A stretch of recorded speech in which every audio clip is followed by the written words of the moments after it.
Pemirsa, influencer kesehatan Dr. Richard Lee tidak jadi ditahan walau telah dijemput paksa oleh polisi. Saat ini status Dr. Richard tersangka di kasus pelanggaran Undang-Undang ITE, bukan di kasus perselisihan dengan artis Kartika Putri. Tidak jadi ditahan. Padahal sebelumnya Richard dijemput paksa oleh polisi di rumahnya di Palembang, Sumatera Selatan, Rabu kemarin. Richard ditangkap karena mengakses ilegal akun Instagram pribadinya yang telah disita karena kasus pencemaran nama baik yang dilaporkan artis Kartika Putri. Richard dan Kartika berselisih karena masalah skincare yang direview Richard di channel YouTube-nya berujung pelaporan oleh Kartika Putri atas pencemaran nama baik. Namun dalam kasus pencemaran nama baik, status Richard masih terlapor.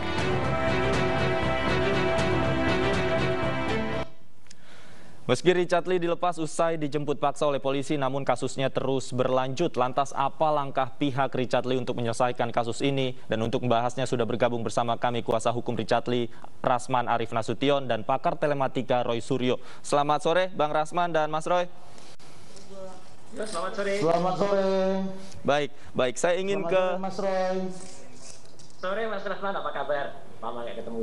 Ya. Alhamdulillah, Mas. Alhamdulillah, semuanya baik-baik saja dan sehat terus. Saya ingin ke Bang Rasman. Bang Rasman, klien Anda semalam akhirnya dipulangkan setelah kita berdiskusi kemarin sore. Terakhir Anda menyusul ke Jakarta untuk menjemput klien Anda. Seperti apa sebenarnya proses selanjutannya, Pak? Pertama, saya sekali lagi mengucapkan terima kasih kepada Pak Kapolri, Pak Kapolda, dan penyidik, ya, bahwa Kapolri konsisten dengan moto presisinya bahwa polisi dalam menerapkan SOP, peraturan Kapolri dan KUHP serta undang-undang yang lain yang terkait dengan itu, di mana polisi harus profesional, kemudian humanis dalam menerapkan undang-undang kepada setiap warga negara. Saya itu memprotes cara mereka ketika datang ke Palembang. Cara penyidik mengangkat, membawa paksa klien saya. Kenapa saya keberatan? Karena sudah ada komunikasi by phone dengan saya jam 7 pagi ketika saya masih berada di kota Semarang. Dan saya minta saya ditunggu karena saya akan sampai insya Allah jam 4 sore. Tapi ketika saya sampai, klien saya sudah dibawa. Nah, muncul pertanyaan saya di publik. Dalam pikiran saya, orang berpikir, ini Dr. Richard Lee ini, apakah dia sebagai seorang terorisme? Apakah dia sebagai seorang penganut paham kiri atau kanan yang berbahaya bagi negara? Apakah seorang warga negara yang menghina kepala negara, atau yang menghina simbol negara, atau koruptor ulung yang statusnya dalam DPO sampai pada tingkat Interpol? Karena saya lihat Joko Chandra saja ketika dia ditangkap, kabar eskrimnya pada waktu itu, Pak Listio Sigit yang sekarang Kapolri, sangat humanis dan melakukan komunikasi yang sangat baik. Kalau terhadap saudara Richard Lee sampai dijemput paksa ke Palembang, urgensinya apa gitu? Kalaulah itu dianggap sebuah pembobolan situs atau mengaktifkan kembali situs atau akun yang sudah disita oleh Polri, kan boleh dipanggil klien saya itu dengan baik-baik dan pasti kita akan dampingi. Tapi setelah komunikasi tadi malam, dan saya berterima kasih kepada Kapolri, kemudian berterima kasih kepada Pak Kapolda, tentulah ini juga dipantau oleh Presiden, maka saya juga melihat bahwa Dirkrimsus, Wadir Kasubdit itu niatnya baik dalam menerapkan apa yang disebut dengan KUHP, SOP, dan peraturan Kapolri atau undang-undang lain yang terkait dengan itu.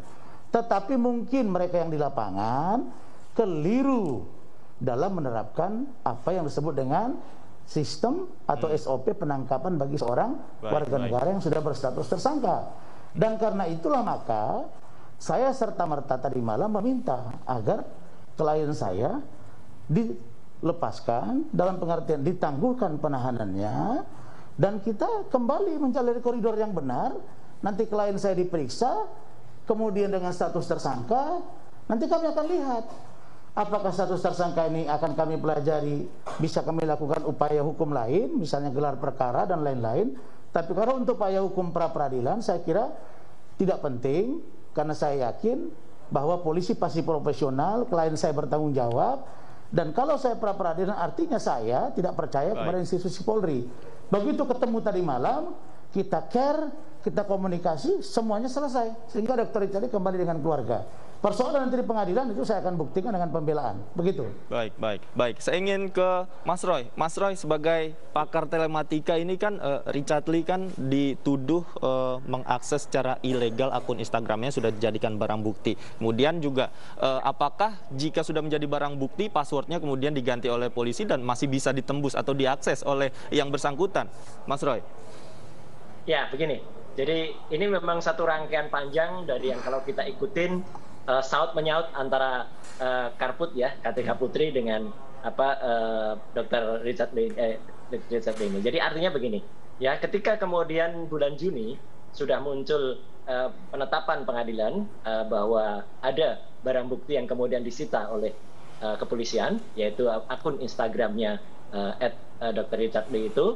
Kemudian kan sama Polri itu sudah diamankan, artinya sudah diamankan tuh sudah tidak bisa lagi diupdate langsung. Nah, cuman kan memang sekarang ini kita semua tahu bahwa antar platform itu terjadi satu hubungan, ya semuanya di bawah Facebook. Jadi WhatsApp juga bisa di bawah Facebook, kemudian Instagram juga di bawah Facebook, sehingga kalau memang terjadi updating di Facebook itu bisa kemudian kalau linknya dihidupkan, auto update-nya dihidupkan, otomatis itu yang ada di IG juga akan terupdate. Nah, sekarang inilah tugas Mas Rasman nanti untuk kemudian membuktikan ya apakah Dr. Richard itu mengerti itu atau tidak, ya gitu. Karena kan sebenarnya itu sudah ada term of reference-nya, ada TOR-nya di depan ketika kita membuka layanan sosial media, kemudian di situ ada keterangannya, mau mengaktifkan automatically nggak? Kalau saya sendiri terus terang pribadi tidak, ya gitu, karena saya punya akun Twitter, saya punya akun IG, saya juga punya akun yang lain, itu tidak saya link, karena itu ada plus minusnya, ya gitu. Karena kan seperti yang terakhir kita masih lihat di IG-nya Dr. Richard kan masih terbaca kalau saya hilang lagi ini nomor WA saya. Nah, itu kan berarti kan dia masih bisa mengakses itu. Nah, sudah di sudut pandang kepolisian, kita harus hormati ini, Mas Rasman. Kita harus hormati bahwa mereka sudah merasa itu mengamankan itu. Jadi kalau misalnya saya menghormati juga logikanya Mas Rasman dan juga ini benar. Kalau misalnya itu ada barang bukti yang bisa dipinjam pakai, nah mungkin kalau itu kemudian diajukan dulu, insya Allah itu akan bisa. Tapi saya juga sama dengan Mas Rasman ya, saya mengapresiasi Polri yang kalau menurut saya tidak ditahannya Dr. Richard ini bagus ya. Ini menunjukkan salah satu sifat yang baik ya. Perkara penangkapannya kayak apa, nah itu tugasnya Mas Rasman lah nanti. Tapi intinya begini, saya mengatakan kalau dari sisi hukum cyber, memang apa yang dilakukan bisa dituduhkan itu illegal access karena akun itu sudah diamankan oleh Polri, Mas David. Kemudian setelah diamankan oleh Polri, ada akses lain yang masuk. Meskipun akses lain itu muncul akibat auto updating, gara-gara dia Facebooknya tidak disita, kemudian akun yang lain tidak disita. Jadi ini penetapan dari pasal 30, kemudian junto pasal 45 di Undang-Undang ITE ini memang bisa diterapkan. Hanya saja apakah nanti pembelaannya ya itu memang memungkinkan, apakah saudara Dr. Richard Lee ini mengetahui tidak soal auto update ini. Ya. Kalau ini sih mungkin bisa nggak mengetahui, lain dengan dosen kemarin ya, dosen Mas Roy, AA itu. Mas Roy, dalam konteks ini jadi Richard Lee ditetapkan sebagai tersangka, menurut Anda sudah memenuhi unsur karena tadi ada masuk kategori illegal access ke dalam akun pribadinya? Ya, secara teknik cyber ini memang bisa disebut illegal access secara teknik cyber. Meskipun akses itu nanti ini pembelaannya Mas Rasman ya gitu. Apakah itu termasuk kalau dalam polisi itu ada tindak pidana ringan aksesnya atau tidak ya, tapi memang ada akses ilegal. Karena apa? Karena sudah dikunci. IG-nya ini sudah dikunci oleh kepolisian, artinya sudah diamankan oleh kepolisian. Nah, tiba-tiba ada update, kan terbukti ada updating nih. Dan memang seru ini antara Dr. Richard Lee sama Kartika Putri ini, kalau lihat kan panjang, ada ada dia juga cerita di IG ada penyamaran masuk ke salon Athenanya dan lain sebagainya. Jadi memang persoalan ini memang unik gitu ya, unik dan saling seru. Nah kemudian kalau kemudian ini ada masuk setelah itu kalau dianggap oleh kepolisian, saya mencoba secara clear bahwa penetapan undang-undang ITE masuk ya, bisa masuk di sini. Hanya mungkin nanti berat ringannya nanti terserah lawyer lah yang menentukan. Baik. Saya ingin kembali ke Bang Rasman. Bang Rasman, yang dituduhkan pada klien Anda ini kan upaya selain upaya mengakses secara ilegal, kemudian ada tuduhan menghilangkan barang bukti melalui akun Instagramnya. Nah, sebenarnya dari keterangan klien Anda, apa niatan ketika itu mengakses akun sosial medianya seperti apa sih, Bang? Begini, saya senang Mas Roy Suryo ini kan sahabat saya ya. Kami sering diskusi dan saya senang beliau kembali kepada habitatnya sebagai seorang pakar telematika. Dan pendapat-pendapat hukum yang dia pendapat IT itu sah-sah saja. Tapi yang saya ingin ingatkan sahabat saya Roy, Mas Roy, bahwa dalam konteks masuk unsur atau tidak undang-undang IT atau tidak, pasal 30 junto pasal 45 atau tidak, itu ada pada ranah penyidikan di kepolisian. Dan itu nanti akan kita uji gitu. Nah, sekarang begini. Kenapa ini saya katakan menarik? Ada banyak pakar yang sudah mau-WA saya. Bahkan ada yang menawarkan diri untuk jadi ahli. Nah, kemudian ada statement dari banyak pihak. Apa itu? Ada kasus yang baru sekarang. Jadi apa yang terjadi dengan Richard Lee ini sesuatu yang baru. Ini akan jadi jurisprudensi. Ini dibutuhkan yang namanya restoratif justice, terobosan hukum. Kenapa? Karena begini, logika itu saya ulangi lagi ya, bahwa kalau terjadi tabrakan maut sekalipun, mobil roda 2 atau roda 4, kendaraan roda 2 atau roda 4, maka mobil tersebut disita oleh kepolisian dan sampai bahkan ke pengadilan, sampai diputus oleh pengadilan. Nah, pertanyaan saya, apakah boleh mobil itu pinjam pakai? Jawabannya boleh.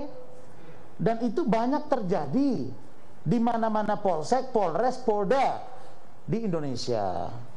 Nah, yang kedua, kalau ada mau rumah yang dipolis lain oleh penegak hukum termasuk polisi, apakah rumah tersebut dapat ditempati atau didatangi kembali atau dimasuki kembali? Jawabannya tidak. Kenapa? Karena itu sudah menjadi ranahnya pengadilan dan proses penyidikan, katakanlah oleh KPK dan lain-lain. Nah, inilah situasi normal yang kita lihat berlaku di lapangan yang kontraproduktif. Sama-sama nyata, fakta, dan bisa dilihat dengan terang benderang karena dia benda yang dapat diraba, dirasa, dan dilihat. Nah, sekarang pertanyaannya terkait dengan undang-undang IT ini, kasus Dr. Richard Lee ini Instagramnya saja yang disita oleh Ditkrimsus Polda Metro. Ya, sementara akun yang lain, katakanlah Facebook, katakanlah Twitter, katakanlah WhatsApp, itu tidak. Nah, ketika Dr. Richard Lee dan sahabatnya atau kreatornya saudara Hans, mereka mempost di Facebook, ternyata masuk ke Instagram, mereka mengira ini bukan satu kejahatan karena dia tidak terhold, tidak tertahan, tidak bisa terbentengi secara utuh oleh yang melakukan penyitaan. Nah, idealnya Mas Roy tadi katakan harusnya itu tidak bisa terakses, automatically dia terclose, tertutup, tercut gitu. Tapi ini kenapa bisa bobol gitu? Nah, saya sudah tanya dengan Dr. Richard Lee dan Hans, karena Hans ini adalah kreatornya dan sudah dimintai juga keterangan dalam pengertian lisan oleh penyidik di Palembang, dan saya bawa kemarin ke Jakarta. Itu mereka memang sama sekali tidak tahu bahwa itu bisa masuk, dan mereka tidak merasa bahwa itu adalah pembobolan. Karena mereka pernah tanya ke saya, "Bang, kalau misalnya kami buka akun baru gimana?" Silakan, kalau Anda buka akun baru. Tapi mungkin mereka lihat bahwa dia bisa bekerja tanpa menggunakan Instagram itu, tapi dia bergerak di Facebook, kemudian otomatis masuk menjadi bagian yang bisa dilihat oleh semua orang, bahkan di dunia, karena dia sifatnya open sekali, karena ini menyangkut dunia maya. Maka dia merasa ini bukan melakukan apa yang disebut dengan illegal access. Tapi kepolisian menganggap ini adalah illegal access, sah-sah saja. Nanti Dr. Richard Lee akan diperiksa di Polda. Nanti kami akan jelaskan. Tentu nanti beliau akan jelaskan versi dia. Nanti ada saksi-saksi dari kami. Tetapi yang perlu diingat adalah ini dibutuhkan para ahli telematika, ahli informasi transaksi elektronik, ahli bahasa, ya, ahli pidana. Ini perlu duduk bersama untuk merumuskan apakah sitaan dunia maya, informasi transaksi elektronik ini dapat disamakan posisi hukumnya dengan sitaan yang ada di dunia nyata. Saya kira begitu. Maka saya berharap Dr. Richard Lee itu dibebaskan, dan alhamdulillah Pak Kapolri, Pak Kapolda, dan Dirkrimsus serta Kasubdit Wadil semua sepakat akhirnya ini ditangguhkan penahanannya. Begitu. Baik. Mas Roy, tanggapan Anda, mungkin ada pertanyaan juga begini. Jika membuat akun Instagram baru, apakah ini juga legal? Ya, kalau tentu kalau misalnya saran dari Bang Rasman itu membuat akun Instagram baru, tentu sah-sah saja. Karena kan yang dipermasalahkan kan unggahan yang ada di Instagram lama. Yang kalau kita melihat Instagram itu terbuka ya, orang bisa mengakses. Itu memang kita bisa melihat kronologinya, ya. Dan pendapat Dr. Richard Lee ini sebenarnya ya sah-sah saja sebagai seorang kedokteran, sebagai seorang dokter, kemudian ahli di bidang kecantikan, dia kemudian mengulas bahayanya satu produk, ada merkuri, ada hidrokunionnya, ya. Kebetulan saya MKes juga ya, jadi ngikutin kayak gitu, itu sih sah. Ya, kita tergantung nanti pembelaannya tim ya, itu kita harus hormati. Nah, hanya saja begini, memang kemudian kalau tadi dikatakan tidak disengaja, itu kemudian masuk kepada akses ilegal. Nah, ini yang harus dibela oleh Bang Rasman dan kawan-kawan. Karena sama saja dengan ibaratnya kalau logikanya tadi kendaraan, orang menyopir kendaraan, kemudian tidak disengaja juga bisa mencelakai orang lain, ya gitu. Dan inilah hukum kita, ya. Hukum kita tuh kalau sudah diundangkan di hukum dan sudah masuk lembaran negara, itu memang dianggap setiap orang mengetahui, gitu ya. Jadi artinya dianggap semua orang mengetahui aturan dalam Undang-Undang ITE. Dan apakah Undang-Undang ITE itu bisa menganggap sama yang ada di dunia nyata, Bang Rasman? Nah, ini memang semua sepakat ya. Ketika saya dulu juga membentuk Undang-Undang ITE, mulai dari pembuatannya sampai kemudian disahkan dengan Undang-Undang Nomor 11 Tahun 2008, kemudian kita revisi jadi Undang-Undang Nomor 19 Tahun 2016, memang ada hal di pasal 5 ayat 1 yang mengatakan semua data elektronik itu sah, ya gitu. Jadi data elektronik itu bisa disejajarkan dengan data fisik atau data yang ada. Jadi apa yang terjadi di dunia maya, Mas, itu juga dianggap juga terjadi di dunia nyata. Konsekuensinya kan juga sama. Misalnya kita mendapatkan uang dari YouTube, dari segala aksi sosial di dunia maya, toh juga uangnya kita terima secara nyata. Jadi itulah gunanya Undang-Undang ITE, Informasi dan Transaksi Elektronik.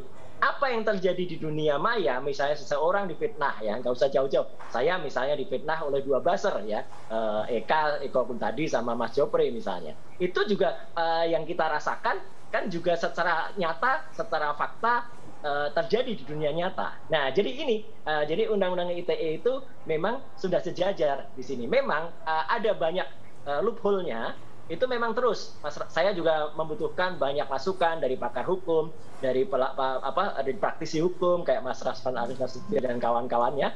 Untuk apa? Untuk menyempurnakan itu. Makanya Undang-Undang ITE itu kan dulu akan ada undang-undang turunannya, ada namanya Undang-Undang TPT, Tindak Pidana Teknologi Informasi, kemudian ada Undang-Undang Perlindungan Data Pribadi dan sebagainya. Jadi kuncinya adalah apa yang dilakukan dengan kemudian melakukan updating di Facebook, yang kemudian Facebook itu linkage automatically terlink kepada IG yang sudah dikunci, ya, maksudnya dikunci itu passwordnya IG dikunci. Ini memang bisa dianggap, ya, bisa dianggap kemudian melakukan trespassing, Artinya trespassing itu masuk secara tidak sah, illegal access, ya. Nah, tinggal nanti pembelaannya apakah dia mengerti tidak soal itu, ya gitu. Karena kan ketika melakukan link itu opsi kok, itu bisa kita pilih. Saya sendiri tidak pernah melingkan itu, karena melingkan itu juga ada bahayanya. Bahayanya kayak gini nih, ya. Jadi kalau sesuatu misalnya dihack orang, misalnya Facebook kita dihack orang, otomatis semua juga terhack. Itu kan bahaya kayak gitu. Makanya kan saya juga selalu menyarankan selain menggunakan two factor authority, kemudian juga harus dikunci satu-satu, semua tidak link. Termasuk juga kalau kita punya rekening, itu kan juga saya jarang sekali mengaktifkan ada auto debit, ada auto apa, memudahkan tapi juga bisa menyusahkan. Itu kira-kira nanti yang bisa dilakukan oleh tim penasihat hukumnya Dr. Richard Lee. Intinya apa? Kita hormati semua.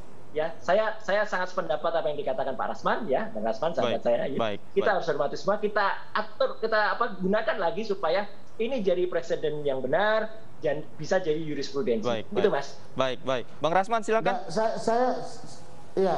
Saya begini. Sekali lagi Mas Roy, saya berharap Mas itu berbicara pada konteks telematika. Meskipun Betul. Mas Roy pernah ikut serta menyusun undang-undang IT, dan Mas Roy mengatakan masih diperlukan turunan-turunannya, misalnya perlindungan data pribadi dan lain-lain. Artinya undang-undang IT ini belum sempurna. Jadi tidak tepat kalau Mas Roy mengatakan bahwa posisi hukum pada dunia fakta dengan dunia maya disamakan. Itu tidak bisa. Kalau misalnya bukti handphone sudah disita, Instagram sudah disita, berada di kantor polisi, lalu kemudian tanpa dihack, tanpa dibajak, otomatis muncul tanpa menggunakan Instagram, lalu dipersalahkan seseorang, saya kira nggak tepat gitu. Kenapa? Karena dia tidak tahu harusnya. Sebentar. Nah, dia tidak tahu, maka saya tanya tidak tahu. Nah, harusnya pihak kepolisian dan atau juga KPK yang sering melakukan misalnya yang ahli IT menyadap dan lain-lain, harusnya mereka bisa meng-cut, mereka bisa mengkunci sehingga tidak bisa bobol gitu loh. Nah, makanya saya katakan kalau misalnya diperlukan nanti restoratif justice, ya ayo sama-sama. Kalau diperlukan nanti duduk bersama para pakar IT, telematika, pidana, bahasa, bahkan gestur dan lain-lain, come on, ayo gitu. Jadi yang jadi persoalan sekarang, klien saya ini tidak tahu, dia tidak mengerti dan tidak paham bahwa itu adalah sebuah kejahatan. Lalu kemudian sekarang terkena ilegal, yang disebut dengan illegal access. Harusnya itu tadi terkunci. Nah, kalau alat pihak kepolisian kurang canggih, ayo kita percanggih gitu loh. Karena menurut saya dia kan sudah aktif sekian lama. Harusnya begitu nampak laptop langsung diambil gitu, sehingga diberitahu ke kita sebagai kuasa hukum, ini Anda kok sudah Instagramnya dikunci kok bisa masuk lagi. Info ke saya, itu panggil, oke, setelah itu dianggap tersangka. Jadi ini menarik. Nah, terkait dengan Kartika Putri ini hal yang berbeda, tapi tetap ada rangkaian. Maka saya berharap kasus Richard Lee ini bisa menjadi satu terobosan hukum baru dan hal baru di Indonesia. Nanti persidangannya akan menarik. Tapi urusan Kartika Putri saya berharap mereka diperdamaikan, karena ini terlalu ribet, urusan remeh temeh yang mencapai sampai gaduh dunia jagat raya. Saya kira begitu. Baik, Bang Rasman dan Mas Roy, sebenarnya kita juga sudah mencoba untuk mengundang pihak kepolisian, namun sayang sekali hingga sore hari ini belum ada yang bisa menanggapi terkait persoalan ini. Dan Mas Roy, tadi seperti apa yang dikatakan Bang Rasman, kenapa sih bisa bobol begitu? Kenapa tidak akun itu dikunci saja sehingga pemiliknya mengakses dari sosial media yang lain tidak tersambung, tidak terlink begitu ke akun Instagramnya, Mas Roy? Ya, ini memang ada dua pandangan. Saya juga setuju ya. Kalau Mas Rasman mungkin juga sudah berkonsultasi dengan teman-teman penggiat IT lain-lain. Memang ada pendapat mengatakan, itu tidak bobol karena tidak ada upaya untuk kemudian menabrak password. Ya, jadi kalau tidak ada upaya untuk menabrak password, itu istilahnya bukan bobol, tapi tidak sengaja masuk. Nah, gitu. Cuman pandangan terhadap illegal access itu memang ada dua kemungkinan. Ilegal kayak pencuri misalnya ya. Ini maaf kalau saya logikakan begitu. Pencuri itu kalau di dunia nyata dia masuk ke rumah orang, ya, kalau pintunya dikunci, kemudian diobrak, dia tentu saja akan mengalami tuduhan pidana yang lebih keras daripada dia masuk rumah orang yang pintunya tidak dikunci. Nah, ini kan ibaratnya begitu. Ini pintunya tidak dikunci, jadi dia bisa masuk. Ibaratnya ini rumah, kita punya dua rumah itu disita oleh kepolisian. Satu rumah di antara dua rumah itu misalnya disita, tapi dari rumah yang pertama kita tetap bisa masuk rumah yang kedua. Nah, padahal rumah yang kedua ini statusnya misalnya sudah di polis line atau ditutup ya. Cuman kita bisa masuk karena hanya di polis line, pintunya nggak dikunci. Nah, logika itu yang kemudian memang bisa dilakukan ibaratnya diuji ya gitu. Tapi tentu juga kita semua menghormati, Bang Rasman. Saya juga menghormati kalau misalnya hukum itu diterapkan dari sisi trespassing-nya, dari sisi illegal aksesnya. Dikatakan ilegal memang gitu, karena itu dalam posisi sudah terkunci. Dikatakan itu harusnya dikunci, ya monggo itu nanti silahkan dibela. Termasuk juga analogi tadi yang digunakan, kalau itu bisa dipinjam pakai, mungkin kalau kemarin setelah ada penetapan PN Jakarta bulan Juni, kemudian sempat Dr. Richard Lee itu kemudian mengajukan surat supaya bisa menggunakan IG-nya, itu saya kira paling bagus ya. Atau yang paling bagus, membuka akun baru dan kemudian memutus linkage dari Facebook yang lama, kemudian dialihkan ke IG yang baru. Sebenarnya so simple itu saja, ya, so simple itu saja. Karena apa? Karena yang kemudian dikatakan oleh kepolisian, dalam akun IG yang lama itu kan ada banyak hal-hal yang kemudian akan dijadikan alat bukti. Nah, itu yang kemudian terjadi. Jadi kalau andai kata itu ada akun baru, sebenarnya clear. Tapi oke lah, ini mari kita ini sebagai diskursus yang menarik dan kita tetap bicara dari sisi ilmiah. Gitu. Baik, Mas Roy dan Bang Rasman mungkin setelah ini bisa duduk bersama ya. Tadi Anda katakan diskursus yang menarik untuk menentukan masalah ini lebih detail lagi. Baik. Saya berharap Mas Roy nanti singkat saja bisa, Bang Rasman. Saya minta ketemu sama Mas Roy untuk kita berdiskusi tentang ini, Mas Roy. Baik. Monggo. Semua demi kelulusan hukum. Baik, terima kasih banyak Bang Rasman Nasution, Mas Roy Suryo juga terima kasih banyak sudah bergabung bersama kami di iNews Sore. Selamat sore Bapak-bapak. Pemirsa, seorang warga Jakarta ditolak masuk ke dalam sebuah mal karena mengantongi sertifikat vaksin dari luar negeri. Kami segera kembali, tetaplah di iNews Sore.